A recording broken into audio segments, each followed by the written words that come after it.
सुधीर गायकवाड आणि आम्ही जोडीने काम केलेलं आहे. मी सुद्धा कार्यकारी अभियंता होतो.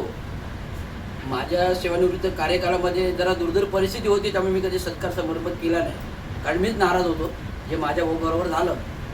परंतु सुधीर गायकवाड, विकास ढोले, मोहन कलाल, रवींद्र शिंदे, एक आमची डिग्री होल्डरांची एक चेन होती. म्हणजे महानगरपालिकेत काही अन्याय अत्याचार असेल ते लोक बोलायचे, रवी काहीतरी तू कर, तू काहीतरी कर, तूच करू शकतो. परंतु हा जे बोलणं होतं ते सत्यवादी होतं. काही मध्ये लोकांना माहिती आहे अन्याय होते, पण ते बोलू शकत नाही. तर बोलण्यामध्ये माझी ग्रेस वडिलांपासून आलेली आहे, त्यामुळे मी बोलत असतो. मी माझे परिणामाची पर्वा नाही केली. परंतु या महानगरपालिकेमध्ये जो अभियंता काम करेल तो बाहेरच्या जगात कुठेही काम करेल, हे मी पहिलं सांगतो. आज तुम्हाला माझ्यावरून दिसलंच असेल, मी सेवानिवृत्त झालं तरी महापालिका सोडत नाही आणि महापालिका मला सोडत नाही. तो का आपले कामगार आहेत इथे, सफाई कामगारपासून ते कर्मचाऱ्यांपासून तर यांच्यावर जो काही प्रश्न आहे, म्हणजे अभियंत्यांचे पण वेळोवेळी आम्ही जे काही प्रमोशन होत नव्हतं, डिग्री आणि डिप्लोमा वादिवाद रखडलेलं होतं, 15 वर्ष रखडले होते. शेवटी 14 मध्ये आम्ही एकत्र, म्हणजे आम्ही बरेच तयार केलं, एकत्र अहवाल केले, हे केले. शेवटी जसवंत साहेब आले, नाही असीम गुप्ता आले आणि असीम गुप्ता समोर संपूर्ण बैठक झाली प्रमोशन बाबत. आणि हा वाद आम्ही कसा सोडवला, जे आर नुसार डिग्रींना प्राधान्य आहे, पण आम्ही डिग्रींना प्राधान्य आम्ही डिग्रीवाल्यांनी नाही घेतलं. आम्ही 50% समेट केला की बाबा 50% डिप्लोमा घ्या, 50% डिग्री घ्या. नाही तर आज जर आम्ही काय केलं नसतं तर ह्या पदापर्यंत कोणी झालं नसतं. ना इव्हन सुधीर गायकवाड आले असते, ना ढोले आले असते, ना रवींद्र शिंदे आले असते.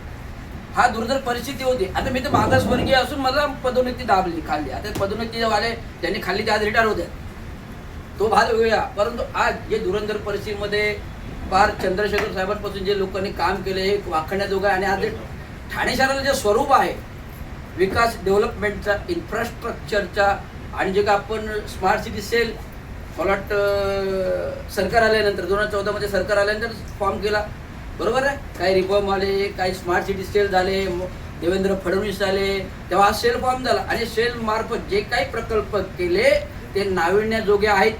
आजी सॅटिस आहे जो झाला JNRM अंतर्गत, विविध मोठे प्रकल्प झाले, बहुउद्देशीय, म्हणजे कळव्याचा ब्रिज झाला, ईस्ट सॅटिस होतोय, अजून बहुउद्देशीय प्रकल्प होतात. जे करण्यामागे सुधीर गायकवाडांचा हात आहे हे मी नमूद करू इच्छितो.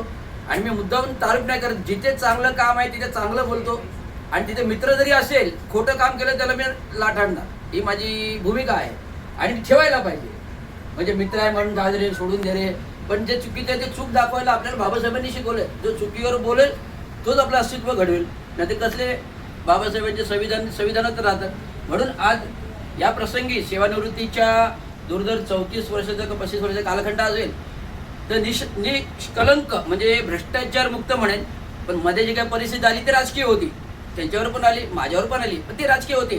परंतु आमच्याकडे कामामध्ये कुठेही शाळा गोंधळ नाही, टीट फॉर टॅट, जिथे जागेवर जे आहे ते सत्य, हे नाही तर नाही असे बोलणारे व्यक्तिमत्व सुधीर गायकवाड आहेत, रवींद्र शिंदे आहेत, ढोले साहेब आहेत, मोहन कलाल आहेत. म्हणून तर आज ते सर्वप्रथम चर्चेमध्ये आहे. त्यापैकी सुधीर गायकवाड जास्त चर्चेमध्ये BSUP ते अजूनपर्यंत साथ नाही सोडती. शेवटपर्यंत आलं तरी ऑर्डर द्यायचा आहे, ऑर्डर द्यायचं आहे. त्यामुळे चांगल्या प्रकारे काम केलं, चांगल्या प्रकारे सेवानिवृत्ती होते, ह्याच्यामध्ये मोठा आनंद आहे. तर भावी पुढील त्यांनी ऍक्टिव्ह राहावं, हेच माझी शुभेच्छा आहे.